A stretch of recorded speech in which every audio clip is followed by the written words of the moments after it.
Ashit Sound Dosha, এই যত তুলব DJ তত Bapi, আমাদের লাভ বাবা। Dosha 1 number pole. কারণ আত্মসমর্পণ না করলে, হাতটা না তুললে তিনি হাতটা ধরবেন কি করে বলো তো?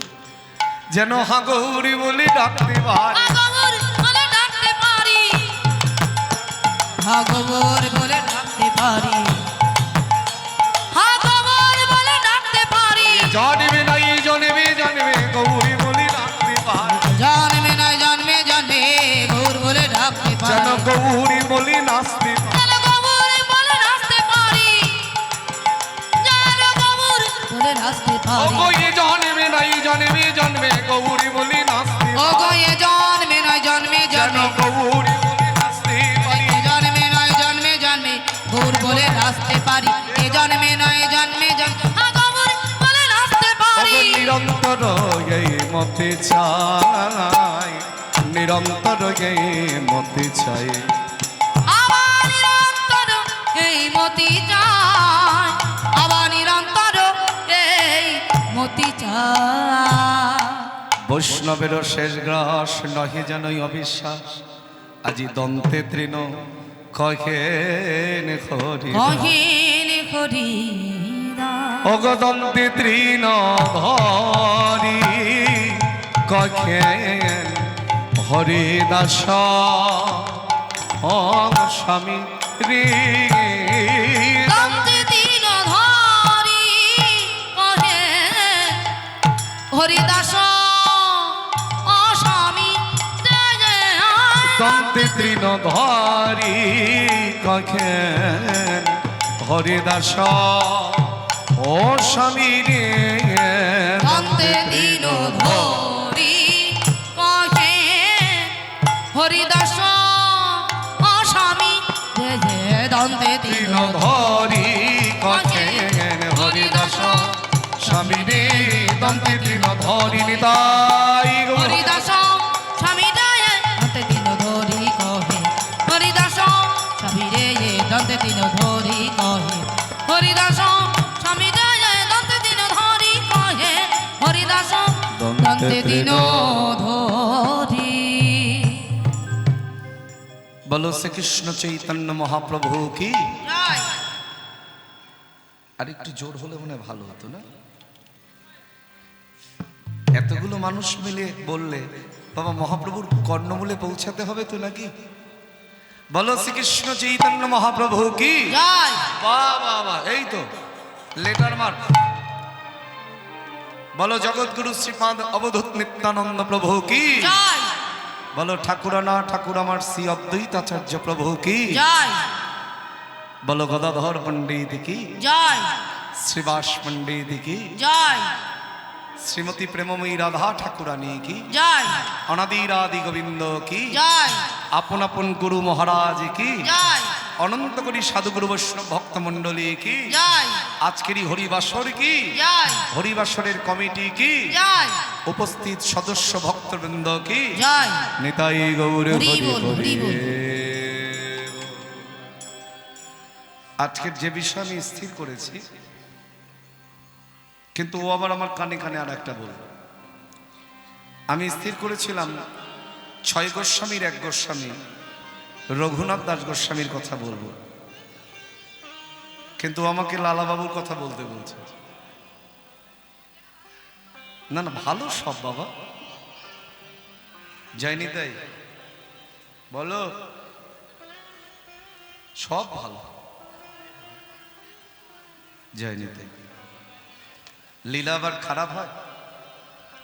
বলো কোনটা গাইবো বলো। রঘুনাথ দাস গোস্বামী, বেশ শোনো আজকে রঘুনাথ দাস গোস্বামী। লালাবাবু তো ইউটিউবে শুনেছে, শুনেছো না? বেশ, আচ্ছা লালাবাবুর কথা নয়, যদি সময় পাই বলে দেবো ওর মধ্যে একটুখানি। জয় না। নবদ্বীপে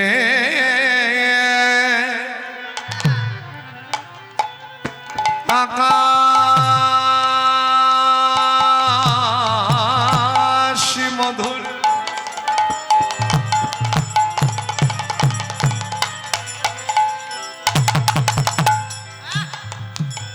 নবদ্বীপের বাতাস মধুর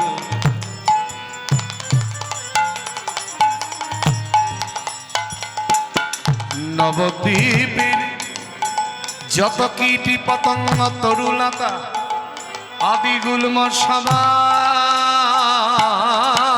মধুর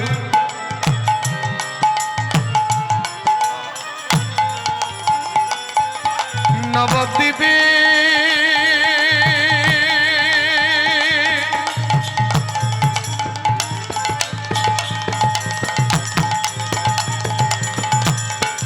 সুরধ্বনি গঙ্গা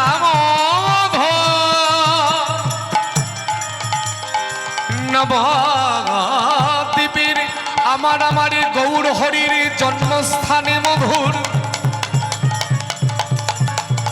নবদ্বীপের দেবী বিষ্ণুপ্রিয়ার বাড়ি মধুর নবদ্বীপে সোনার গৌরাঙ্গ মন্দির মধুর নবদ্বীপের নাটুয়া গৌরীর মন্দির মধুর নবদ্বীপের সমাজে বাড়ি মধুর নবদ্বীপের গোবিন্দ বাড়ি মধুর নবদ্বীপের বলদেব মন্দির মধুর নবদ্বীপের মদন মোহন মন্দির মধুর নবদ্বীপে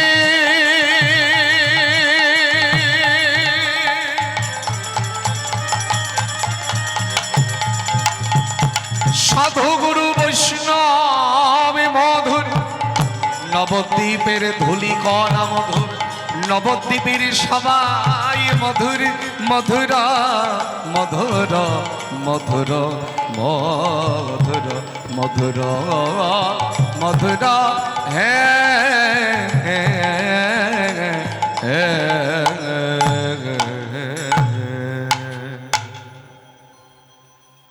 তাহলে আজকে আমরা আস্বাদন করব ছয় গোস্বামীর এক গোস্বামী পাদ বাবা এই অত্যন্ত মধুর লীলা।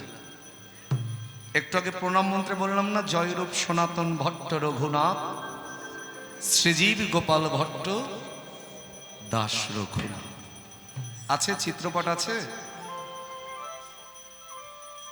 ছয় গোস্বামীর চিত্রপট আছে।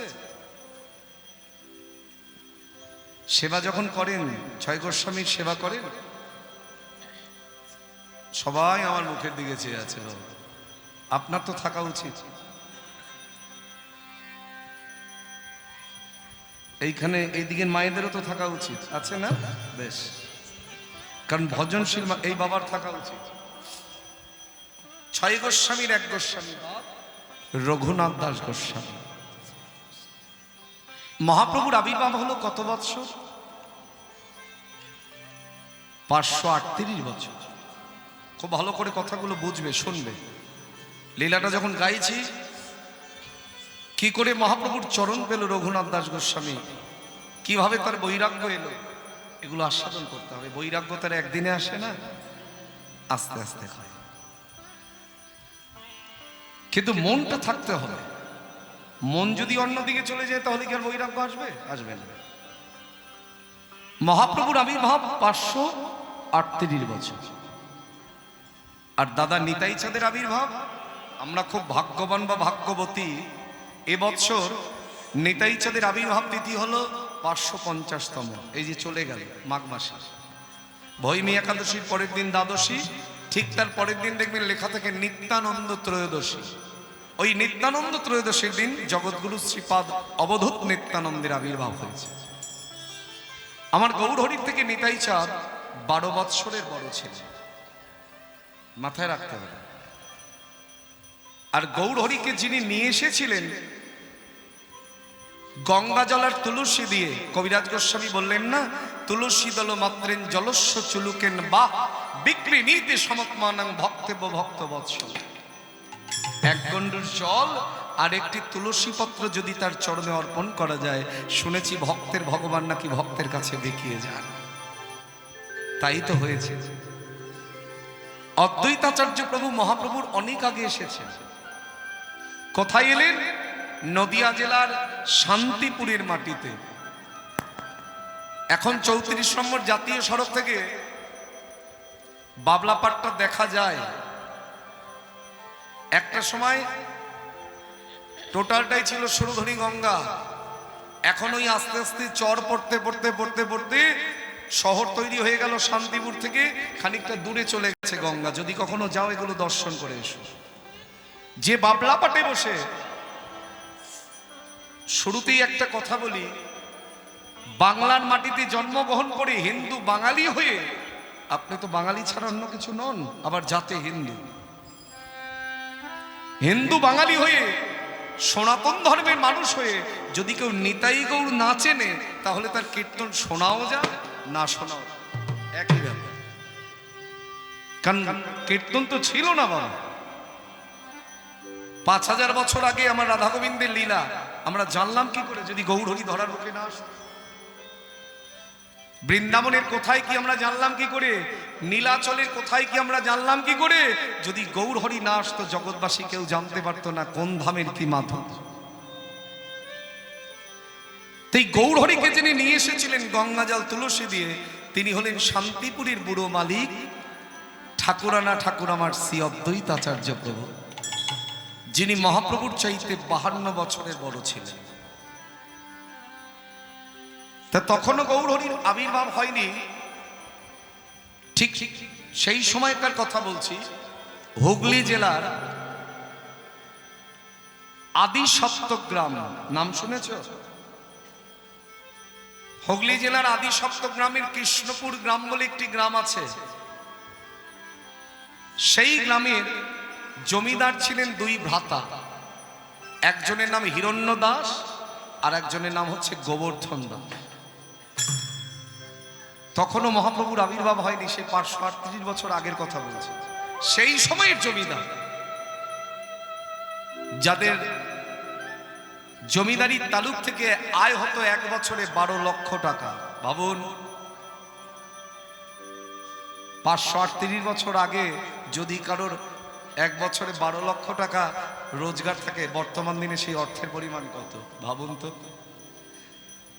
আগে আমরা ছোটবেলায় শুনতাম, ঠাকুমা বলতেন আমরা 1 টাকায়, এই 1 টাকা তো আমরা বলি, ওই 1 আনায় 1 সের চাল কিনেছি বাংলাদেশে, গল্প শুনতাম। ওই 1 আনায় 10 কেজি মুড়ি কিনেছি, তোরা তো দেখিস। আগেকার দিনের মানুষ গল্প করতে এগুলো, যত পুরনো দিনে যাবে। তো সেই 12 লক্ষ টাকা তৎকালীন দিনে আয় হতো জমিদারি তালুক থেকে। তাই তাদের অর্থের কোনো অভাব ছিল না, জমিদার তো। এমনকি সুদূর নবদ্বীপ পর্যন্ত, ওই আদি সপ্তগ্রাম থেকে নবদ্বীপ কিন্তু অনেকটা পথ। এতটা পথ ছিল ওই জমিদারদের। জনসাধারণকে ভূমি রাজস্ব এগুলো দান করতেন 2 হাত ভরে। জমিদার হলে তো হবে না, এখনকার ধনী মানুষদের মতো মন থাকলে হবে না বাবা। 1 টাকা চাইতে গেলেও তাদের হাত থেকে বাহির হয় না। আর এই জমিদারির মন ছিল উদার, যে যা চাইতো তাকে তাই দান করে দিতেন। সাধুগুরু বৈষ্ণবের বিগ্রহ সেবার জন্য আনুকূল্য দান করতেন। আমাদের জীবনের অত্যন্ত শিক্ষণীয় ব্যাপার।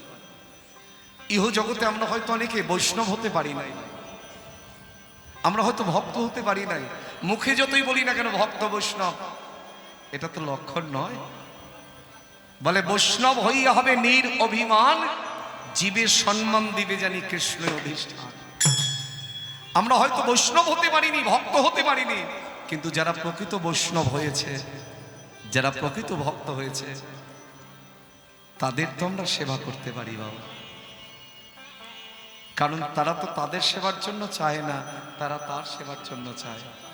তাই যদি আপনি তাদের হাতেও দিতে পারেন, তাতেও পরোক্ষে কিন্তু আমার গৌর গোবিন্দের সেবাই হবে। ভগবান তাকে কি করেন, অলক্ষ্যে থেকে কৃপা করে এই ভক্তি জগতে টেনে নিয়ে আসেন।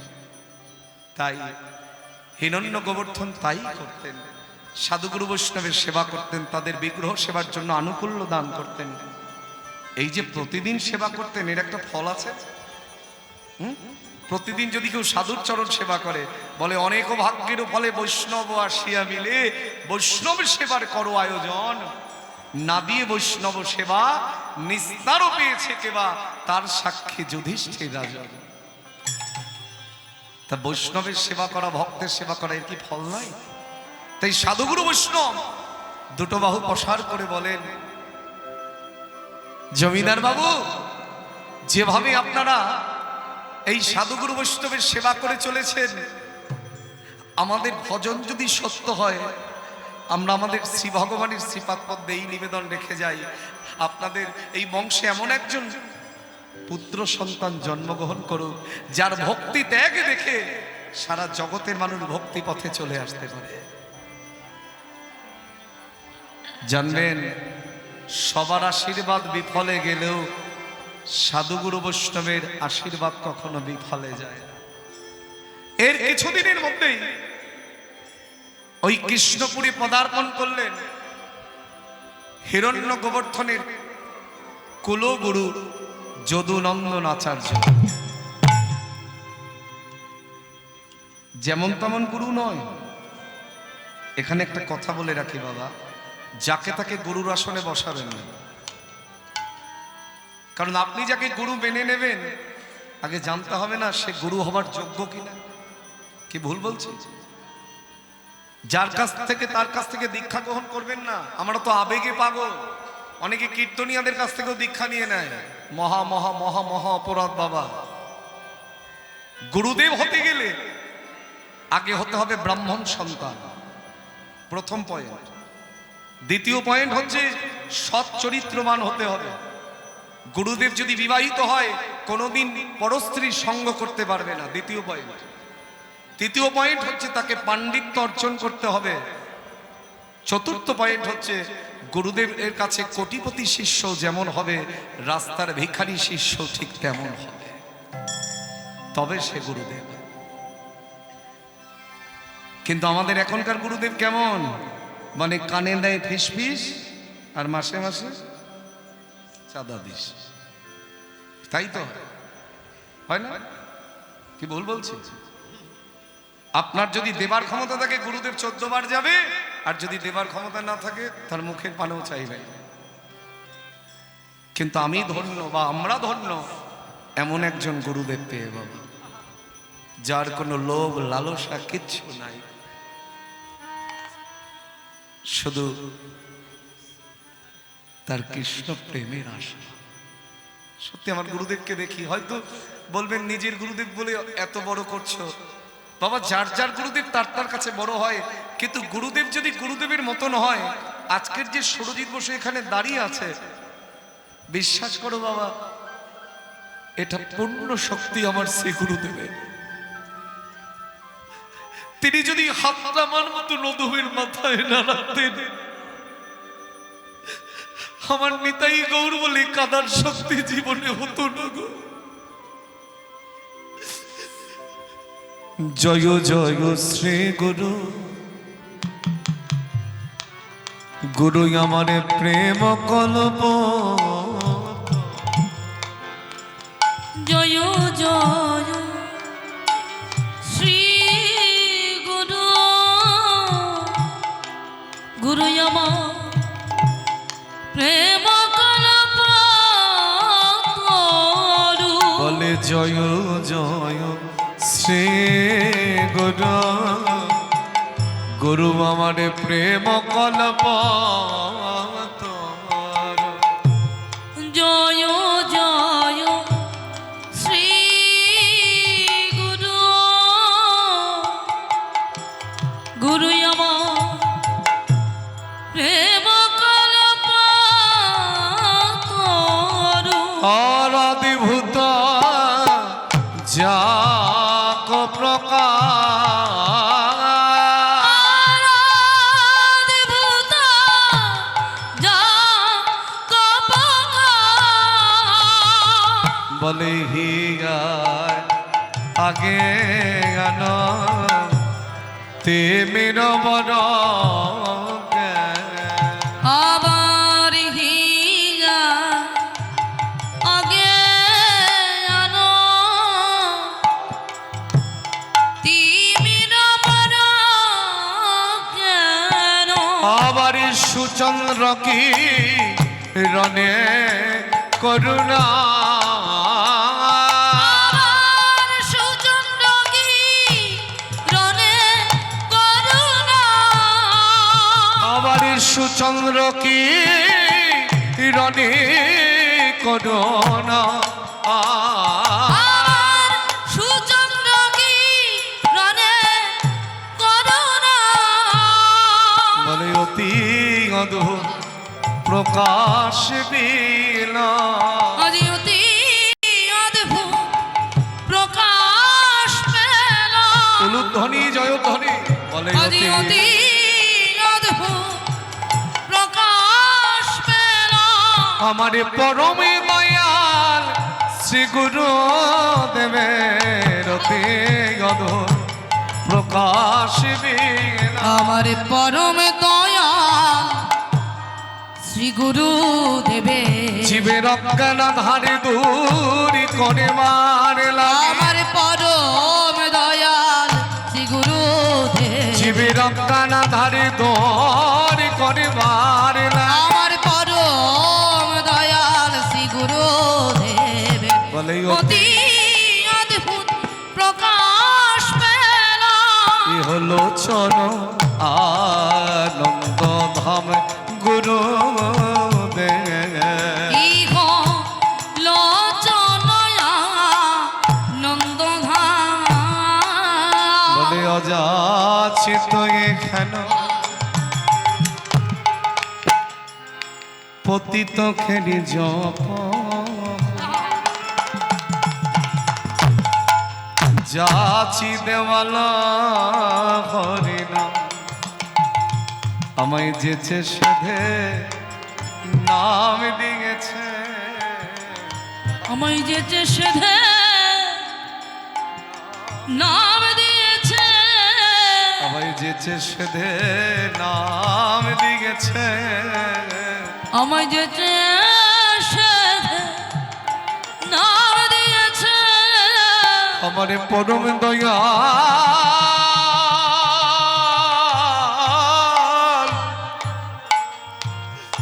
শ্রী গুরুদেব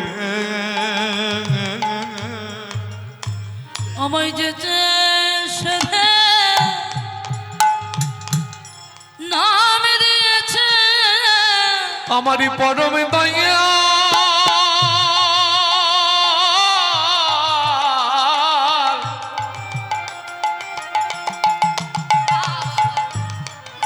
আমারই পরম দয়াল শ্রী গুরুদেব আমায় যেচে সেধে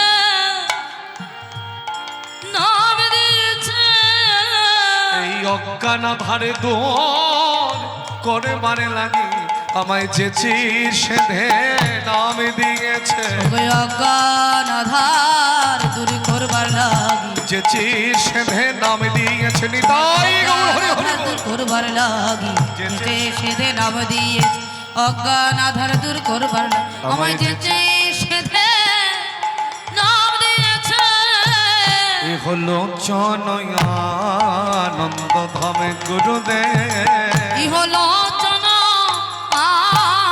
নন্দধাম অযাচিত এখান পতিত খেরি জপ অযাচিত মোহন পতিত হরি জপ যাচে দেওয়াল হরি নাম গুরুদেব যাচি দেওয়াল হরি নাম গুরুদেব যাচে দেওয়াল হরি নাম গুরুদেব যাচি দেওয়াল হরি নাম গুরুদেব দুরমতি অগতি সতে তোমার সতে দুরমতি আগতি সতে তেনা সতে মতি আপনারা এই গুরু বন্দনা করেন তো হ্যাঁ সবার তো করা উচিত প্রতিদিন করবেন দুরমতি অগতি সতে তোমার সতে মতি দুরমতি আগতি সতে তেনা সতে মতি নাহি সুকৃতি লবলে গুরুদেব নাহি সুকৃতি লবলে গুরুদেব নাহি সুকৃতি লবলে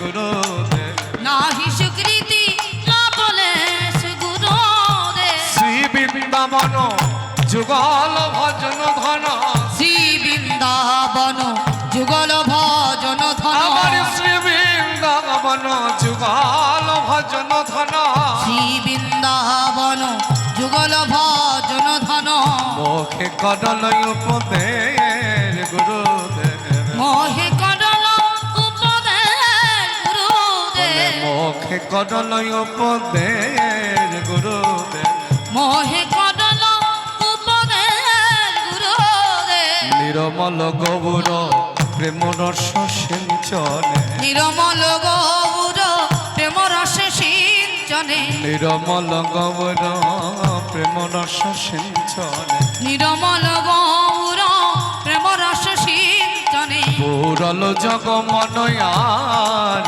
গুরুদেব পুরাল জগমনয়ার গুরুদেব পুরল পুরল জগ মনয়ার গুরুদেব পুরাল জগমনয়ার গুরুদেব সোচরণম মুঝে রতি নাই হবল আবার সোচার নাম বুঝে রতি নাহি হবল ও গুরুদেব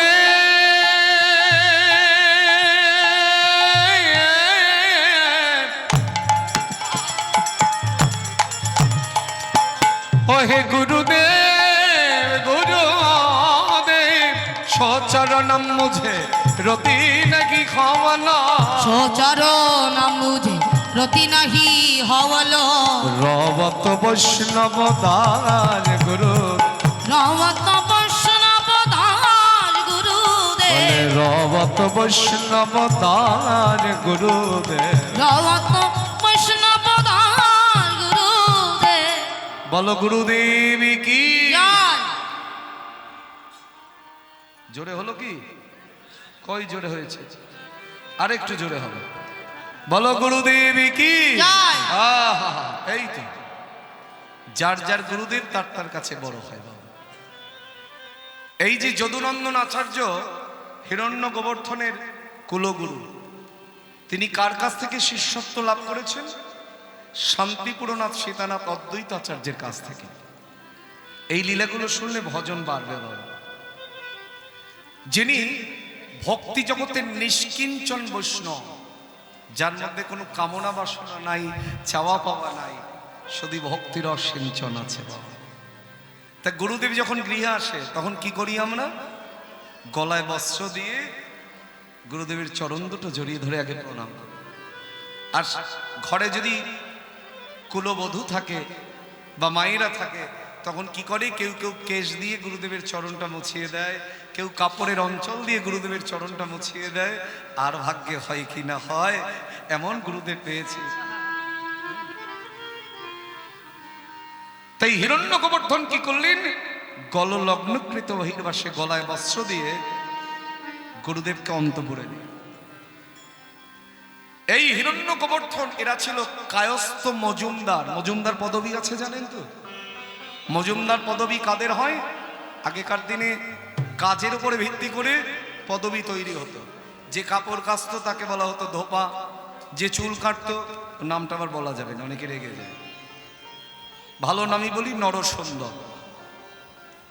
একটা জিনিস মাথায় রাখবে বাবা, একটু আগে বলছিলেন কিছু কিছু কীর্তনিয়া তারা যদি থাকে উত্তর 24 পরগনায় লিখে রাখে কলকাতা, ঠিকানা থাকে যদি দক্ষিণ 24 পরগনায় লিখে রাখে কলকাতা। কেন? কি দক্ষিণ 24 পরগনার কি গুরুত্ব কম? উত্তর 24 পরগনার গুরুত্ব কম? সবই কি কলকাতায় ভালো থাকে নাকি রে বাবা? এই বুঝি না, কলকাতা পদবী দিলেই বিশাল একটা ব্যাপার। এখন দেখবেন মাধ্যমিকে জেলার ছেলে মেয়েরাই ফার্স্ট হয়, কলকাতার থেকে হয় না। বীরভূম, বাঁকুড়া, প্রত্যন্ত গ্রামের ছেলে মেয়েরা ফার্স্ট হচ্ছে। কেন নিজের জন্মভূমিকে ছোট করে দেখছো আমি জানি না বাবা। এটা একটা মানুষের কি জানি মতিভ্রম, এছাড়া কিছুই না। অনেকে হয়তো জাতিতে ওই নরসুন্দর অর্থাৎ পরামানিক, নরসুন্দর বললে অনেকে বুঝবেন না, হ্যাঁ, তা হয়তো সে তার কাজ হচ্ছে চুল কাটা। বাবা মহাপ্রভুর মস্তক মুন্ডন করেছিলেন, তিনিও তো নরসুন্দর মধু, না হলে তো মহাপ্রভুর সন্ন্যাস হতো না। কাকে ছোট করছো? নিজের জাতকে। অথচ যেই দেখবেন আপনি বলবেন এই তুমি কি নাপিত নাকি, রেগে গিয়ে একেবারে আমার চোখে পড়েছে। কই কাউকে যদি বলা হয় তুমি ব্রাহ্মণের বাচ্চা, সে তো রাগে না। তার মানে নিজের জাতকে যদি কেউ ছোট করে ফেলে সমাজ তাকে চেপে ধরে বসে থাকবে বাবা। এটা হচ্ছে বাস্তব সত্য। যে যে জাতি হও না কেন, জাত আবার কিসের? কে কায়স্থ, কে ব্রাহ্মণ, কে মুচি, কে মেথর, কে ডোম, কে মুসলমান, মহাপ্রভু কিচ্ছু দেখেনি। বলে জনে জনে ধরি কোলেতে করিয়া বিলায়ে হরি বল। আচণ্ডালে প্রভু আপনি আসিয়া আপনি দিলেন কোল। মুচি হইউ সূচি হয় যদি কৃষ্ণ ভজে, আর সূচি হইউ মুচি হয় যদি আমার কৃষ্ণ তেজে। কোনো জাত লাগবে না বাবা, জাতের বড়াই কেসের। ওরে মন পদাবলিতে বলে গেলে কি করে বড় নকলে মন রে, কি করে বড় নকলে, যেই কুলে কেন জনম হক না, কেবলি ভকতি মোলে রে মন। কি করে বড় নকলে কোলে রে, কি করে বড় নকলে। পশুকুলে ধন্য মিলিয়ে নাও বীর হনুমান।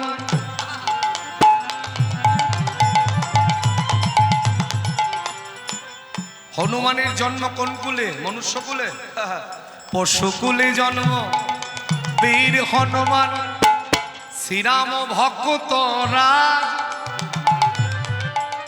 আবার রাক্ষস হইয়া বিভীষণ বৈশে, যার রাক্ষস কুলে জন্ম ঈশ্বর সবার মাঝ। রাক্ষস হইয়া বিভীষণ বৈশে, ঈশ্বর সবার মাঝ।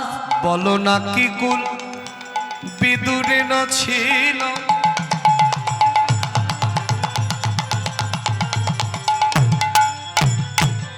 পদাবলী শুনতে হবে, শুনতে হবে, তবে তো এগুলো অনুভব হবে।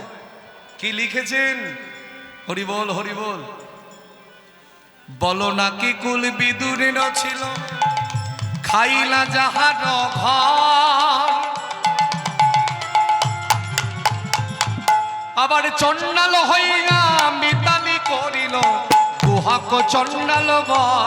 আবার চণ্ডাল হইয়া মিতালি করিল গুহাক চণ্ডাল বর।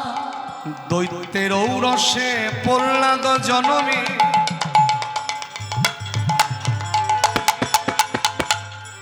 প্রথম থেকে লাইনগুলো খেয়াল করুন। পশুকুলে জন্ম বীর হনুমান শ্রীরাম ভক্ত রাজ। পশুকুলে জন্ম, সারাটা জন্ম কেটে গেল ভগবান শ্রীরামচন্দ্রের সঙ্গে সুকৃতি। রাক্ষস কুলে জন্ম বিভীষণের, সারা জন্ম কেটে গেল রামচন্দ্রের সঙ্গে। বিদুরীর কি কুল ছিল যে কাঙাল তার ঘরে ভগবান সেবা গ্রহণ করলেন। আবার কি বলছেন? দৈত্যের ঔরসে প্রহ্লাদ জনমে ভুবনে রাখিল যশ। আবার স্ফটিক স্তম্ভেতে প্রকটনি হরি হইলা যাহার বর। আবার স্ফটিক স্তম্ভেতে প্রকটনি হরি হইলা যাহার বর। গো বলো না কেমন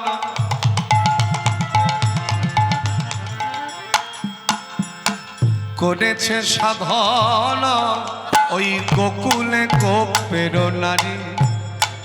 যাতে গুলাচা তবে কি করিল সে হরি যে ভজে তারে। আবার জাতি কুলাচা তবে কি করিল সে হরি যে ভজে তারি। শ্রীকৃষ্ণ ভজনে সবে অধিকারী, শ্রীকৃষ্ণ ভজনে সবার অধিকার আছে, জাতপাতের ব্যাপার নাই। শ্রীকৃষ্ণ ভজনে সবে অধিকারী, কুলের গর্ব নাই। কহে প্রেমানন্দ যে করে গর্ব নিতান্ত মূরখ ভাঙা। আবার কহি প্রেমানন্দ যে করে গর্ব নিতান্ত মূরখ ভাব। কেবল ভক্তি বলে পাওয়া গেল, কেবল ভক্তি বলে পাওয়া গেল, কেবল ভক্তি বলে পাওয়া গেল, কেবল ভক্তি বলে পাওয়া গেল। ও গো ভক্তি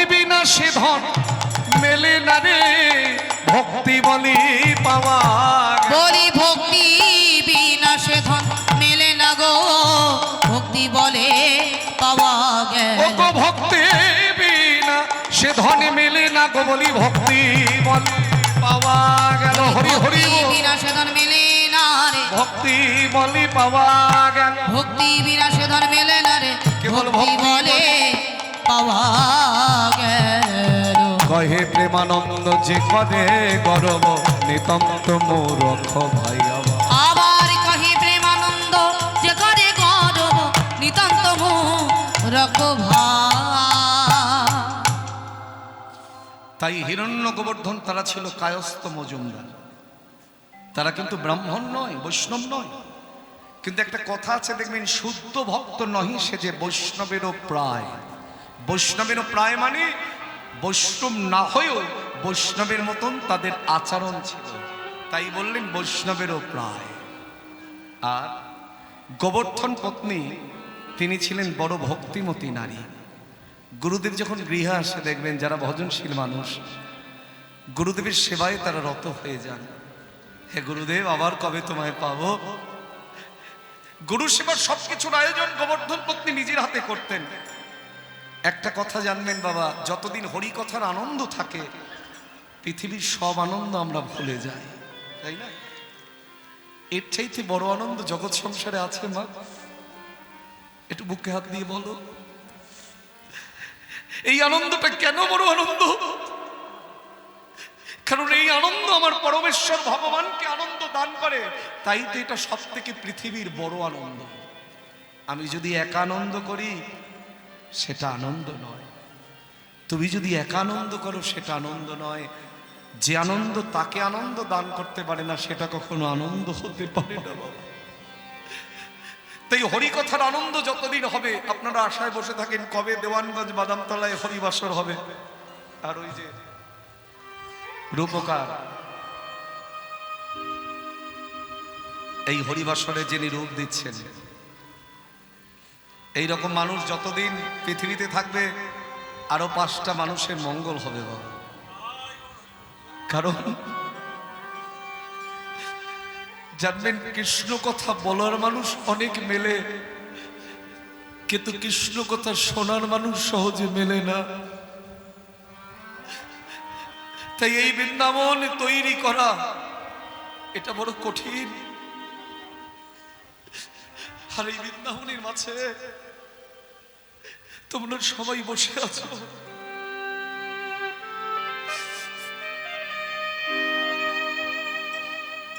কৃপা ভিক্ষা দান করো যাতে এই বৃন্দাবন প্রতি বছর বৃন্দাবনেই তৈরি হয়ে যায়।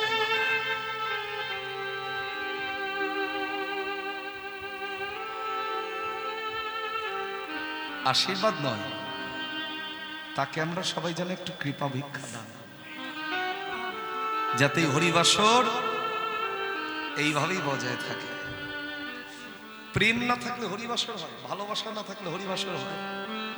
আর এই প্রেম কি হাট বাজারে কিনতে পাওয়া যায়? এই প্রেম তখনই আসবে যখন সাধুগুরু বৈষ্ণবের মেলা বসবে বাবা, তখন এই নয়ন বিগলিত অশ্রু বাড়ি বরিশাল। আজকে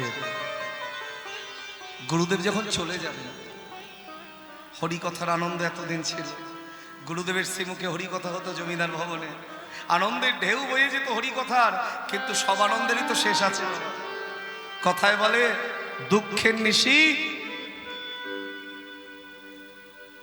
পোহায় না, আর আনন্দের দিন খুব তাড়াতাড়ি চলে যায়।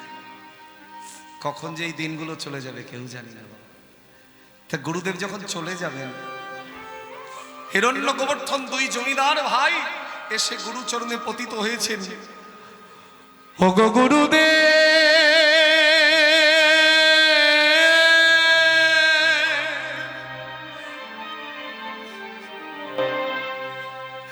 ওগো গুরুদেব, ওগো গুরুদেব,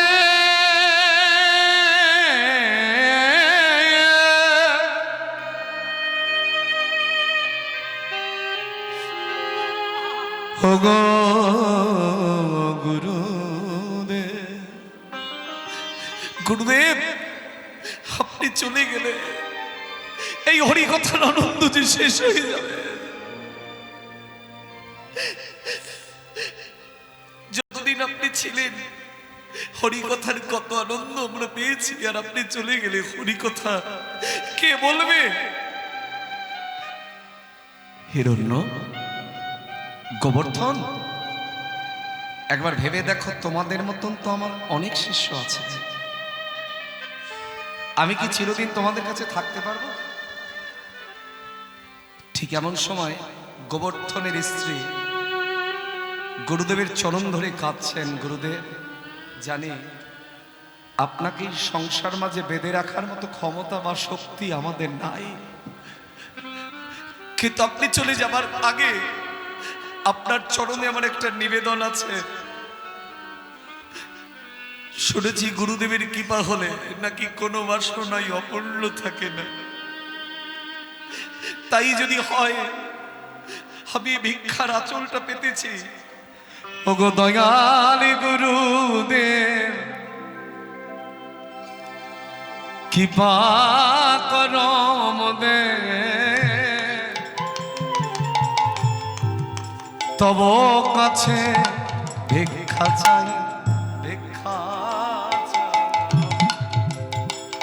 ওগো দয়াল গুরুদেব, কৃপা করো মোরে, তব কাছে ভিক্ষা চাই। দয়াল গুরুদেব,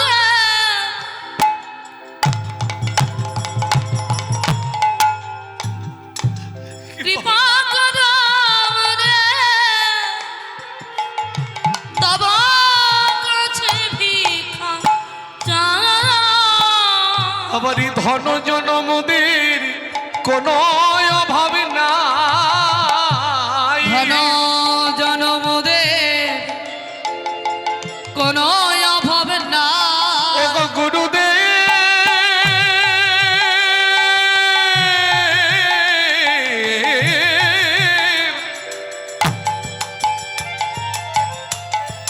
ওগো গুরুদেব, গুরুদেব, গুরুদেব, আমারই ধন জনমদের কোনো অভাব নাই। ধন জনমদের কোনো অভাব নাই। একটি কৃষ্ণ ভক্ত সন্তান চাই, কৃষ্ণ ভক্ত সন্তানে চাই। আবার ধন জনমদের কোনো অভাব নাই, কৃষ্ণ ভক্ত সন্তান চাই, কৃষ্ণ ভক্ত সন্তান চাই। সে জনে জনমিয়ে বংশ করিবে ধন্য, যে জনে জনমিয়ে বংশ করবে ধন্য, যে জনে জনমিয়ে বংশ করবে ধন্য। যে জনে জনমিয়ে বংশ করবে ধন্য, সকলে জীবে দেবে চৈতন্য, যে জনে জনমিয়ে বংশ করবে ধন্য, সকলে জীবে দেবে চৈতন্য। যে জন ঘুচাবে সকলের দুঃখ দইল, জনমিয়ে বংশ করবে ধন্য, ঘুচাবে সকলের দুঃখ দইল, জনমিয়ে বংশ করবে ধন্য, বলি ঘুচাবে সকলের দুঃখ দইল। জনমিয়ে বংশ করবে ধন্য, ধন জনমদের কোনো অভাব নাই, কৃষ্ণ ভক্ত সন্তান চাই। ধন জনমদের কোনো অভাব নাই, কৃষ্ণ ভক্ত সন্তান চাই। গুরুদেব, আমাদেরই বংশে এমন একজন কৃষ্ণ ভক্ত সন্তান, উনি একটা টাকা দিতে এলো, আপনারা এত কথা বললেন, উনি দিয়ে দিয়ে চলে যাবে। কথা বললে রসাভাস হয়ে যায় বাবা। জয় নিতাই। দেখো, হরিবল হরিবল। জয় নিতাই। আপনারা কথা বলবেন না, যদি কারোর দেবার ইচ্ছা হয় আশপাশে দিয়ে যান, আর আমার হাতে যদি দেবার ইচ্ছা হয় কীর্তনের শেষে দিয়ে। ভাব রস নষ্ট হয়ে যাবে বাবা, অসুবিধা নেই। জয় নিতাই। তো দেখো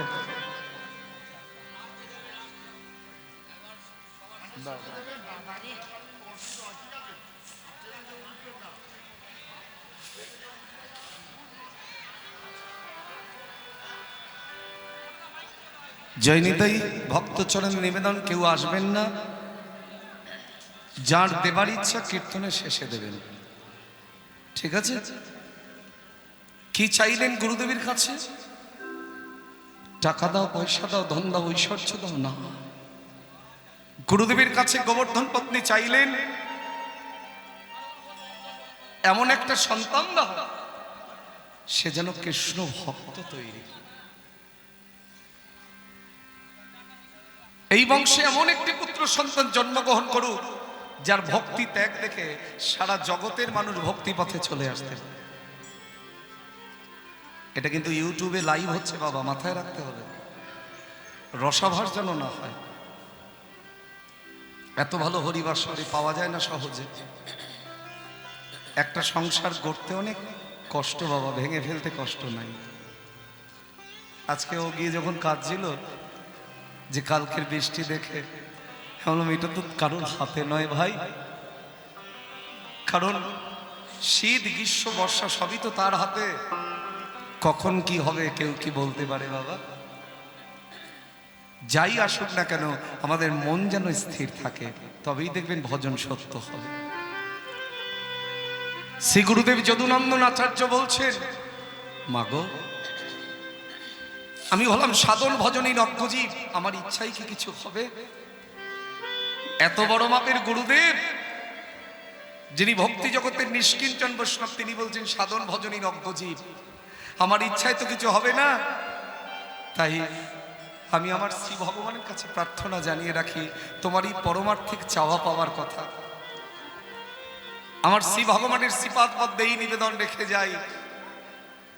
কারণ আমি জানি ভক্তির বাসনা কখনো নিজ স্বার্থ সুখের জন্য নয়, ভক্তির বাসনা হয় শুদ্ধ আর নিষ্কাম, তাই বাঞ্ছাকারী ভগবান পুরায় মনস্কাম।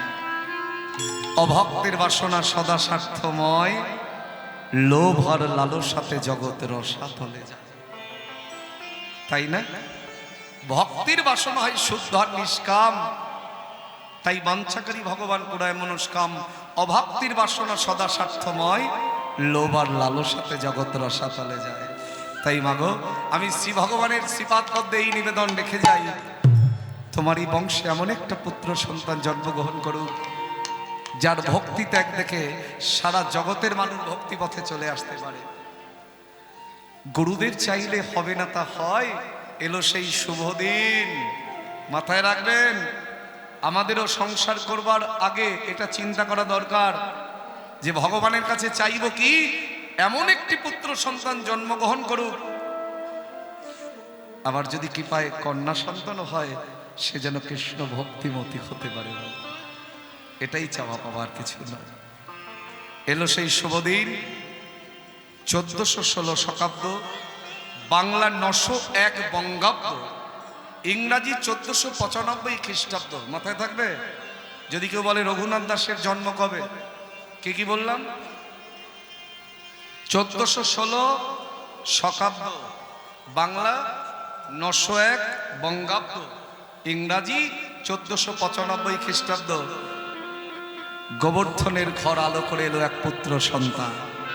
ধরণী যেন আজকে অচেনা অজেনা আনন্দে উদ্দোলিত মুখরিত। মহাজন এক পাশে দাঁড়িয়ে কলম দিলেন,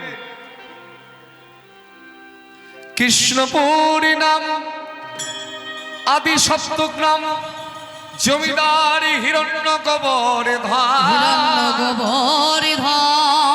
বজির শ্রী রাধিকার দাসী, রাধিকার দাসী রতি মঞ্জুরিয়াসী, জনমিলির রঘুনাথ দাস না, রঘুনাথ দাস না। আমি এই লীলাটি যার কাছ থেকে নিয়েছিলাম তিনি কীর্তন জগতের একজন নক্ষত্র, হরিদাস কর মহাশয়ের ছাত্রী, নবদ্বীপের বিখ্যাত কীর্তনিয়া অর্চনা দেবী, যিনি বেতারে কীর্তন করেন। অনেকে বলেন না আমি বেতার শিল্পী, লিখলে হবে না বাবা, প্রমাণ চাই। তিনি বেতারে কীর্তন করেন, তার হাত থেকেই এই লীলাটা আমার নেওয়া বাবা। তাই তার চরণে জানাই শত শত কোটি দণ্ডবাদ প্রণাম। বড় আদরের ধন এই রঘুনাথ জমিদার ভবনে আস্তে আস্তে আস্তে আস্তে ছেলে যখন বড় হয়, পাঠশালায় গিয়ে পড়াশোনা করবার পরিবর্তে খাতা ভর্তি করে গৌর নাম লিখে বসে থাকে।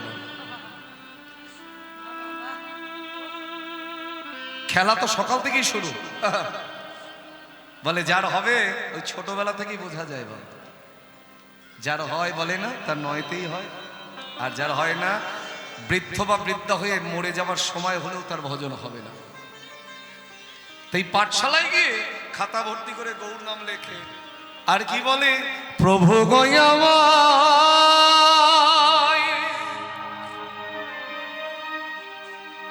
কৃপা কর,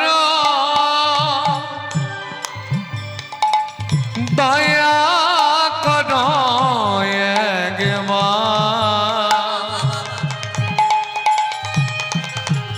হে প্রভু কৃপা কর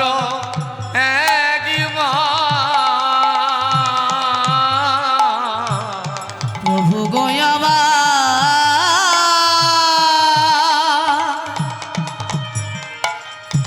কৃপা করো, দয়া করো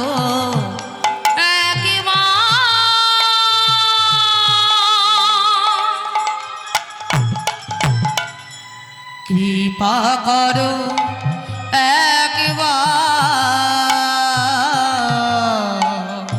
যুগে যুগে তুমি এসেছ ধরাতে, উদ্ধারিতে পৃথিবী, তাই তো তোমায় ডাকি প্রভু, দয়া করো এদিনে তুমি প্রভু, না করিলে দয়া বলো আমি যাব কোথায়। হে প্রভু কৃপা করো একবার। প্রভু গোয়াবা কৃপা করো, দয়া করো একবার। কৃপা করো একবার।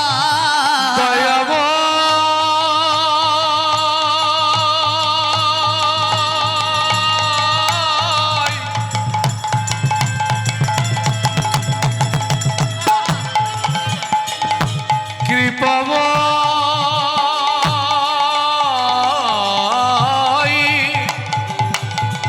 দয়াময়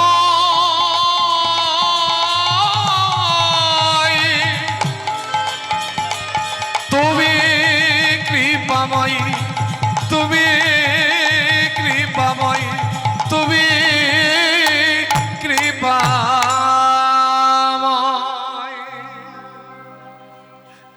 গৌর নামের পাগল যখন হয়ে গেছে ছোট ছেলেটা হিরণ্যর গোবর্ধন,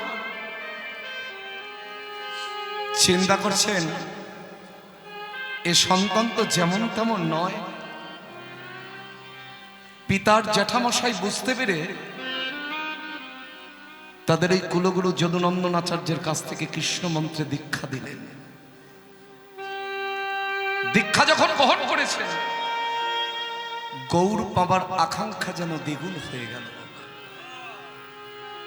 এতদিন কৃষ্ণ প্রেমের বীজ অঙ্কুরিত ছিল না তো, যেই শ্রী গুরুদেব কৃষ্ণ প্রেমের বীজ অঙ্কুরিত করেছেন সঙ্গে সঙ্গে লালসা আরো দ্বিগুণ বেড়ে গেছে। আর সদ্গুরু যদি হয় শিষ্যের বদন দেখলে বুঝবে না। রঘুনাথের বদন বানিয়েছে যদুনন্দন আচার্য চিন্তা করছে, না হা, এই তো পেয়েছি পরম রত্ন, এ যে অপূর্ব সুন্দর বালক, ওকে দিয়েই আমি আমার ভক্তি জগতের সকল জিনিস প্রচার করা। ওর ত্যাগ, ওর ভক্তি, ওর নিষ্ঠা, ওর প্রেম এ জগতের স্বর্ণাক্ষরে লেখা থাকবে। দীক্ষা নেবার পরে গুরুদেবের চরণ দুটো জড়িয়ে ধরে প্রণাম করে কাঁদছেন, গুরুদেব ছোটবেলা থেকে সাধুগুরু বৈষ্ণবের সবাই গিয়ে নদিয়া বিহারী গৌর হরির অপরূপ রূপের কথা, গুণের কথা আস্বাদন করতে করতে, আর বিশেষ করে আপনার কাছ থেকে দীক্ষা নেবার পরে আপনার শ্রীমুখে গৌর হরির কথা আস্বাদন করতে করতে আমার গৌর হরিকে দেখবার বড় বাসনা হয়েছে। ওই গৌর চরণ পাবার আমার বড় বাসনা হয়েছে। বলুন না গুরুদেব, আমি কোথায় গেলে আমার এই গৌর চরণ দুটো লাভ করতে পারবো? গুরুদেব যদুনন্দন আচার্য বলছে, রঘুনাথ অমন করে কেঁদো না, জানবে অবতারের সার গোড়া অবতারে আমাদের জন্ম, আমাদের ভাগ্য তো ভালো যে শ্রীকৃষ্ণ চৈতন্য মহাপ্রভু তিনি অবতরণ করেছেন আমাদের মতন কলিহত জীবকে কোল দেবার জন্য। তাই আমি তোমায় কি বলি জানো, তুমি গৌর নামটি জপ করে যাও, ভুলে যেন যেও না তুমি গৌরী নামটি, নামেই তো নামি নামে গো। গুরুদেব বলে দিচ্ছেন রঘুনাথকে, তুমি গৌরী নামটি জপ করে যা, কৃপা হবে তার। উলুধ্বনি তুমি গৌর নামটি জপ করে যাও, কৃপা হবে তার। তুমি গৌর নামটি জপ করে যাও, কৃপা হবে তার। তুমি গৌর নামটি জপ করে যাও, কৃপা হবে তার। পরে ডাকলে পরে দেয় গো সারা, দূরে থাকে না তো তারে ডাকলে পরে দেয় গো সারা, দূরে থাকে না তো তুমি গৌরী নামটি জপ করি যাও, কৃপা হবে তার। তুমি গৌর নামটি জপ করে যাও, কৃপা হবে তার। বলে গে এমন দয়াল আর হবে না, ওগো রঘুনাথ একবার ভেবে দেখো আমার গৌরের কথা, এমনই দয়াল আর হবে না, আর হবে না, এমনই দয়াল আর হবে না। ওগো যেছে সেধে কেউ নামে দেবে না, আর এমন দয়াল আরে হবে না, সবাই যেতে সে